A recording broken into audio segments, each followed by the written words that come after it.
Първите срещи на гостите от Турция бяха в информационния бизнес център Стралджа, който е и партньор на ИПСАЛА в реализацията на проекта Традиции с бъдеще. На място гостите от Турция имаха възможност да се докоснат до местните традиции и занаятчийски обичаи на стралджанци и да разгледат импровизираната изложба от ръкоделия и ръчно изработени предмети. Не толкова да търсим финансова реализация, т.е. печалба от изделията, а по-скоро популяризиране на местно ниво, на местни майстори. Гостите от южната ни съседка не скриха задоволството си от съвместната работа. По същия начин, както и тук видяхме, в нашия обучителен център в ИПСАЛА се произвеждат подобна дейност има.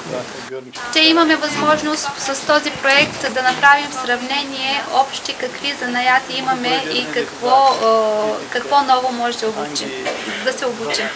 Делегацията от ИПСАЛА се срещна и с кмета на община Стралджа Митко Андонов и от двете страни бе декларирана готовност за работа по още съвместни проекти и съхраняване на традициите и обичаите. Приветствам ви, че работите по съвместен проект с нашия бизнес център. Tebrik ediyorum. Yani böyle bir ortaklık projesinde bulunduğumuzdan dolayı.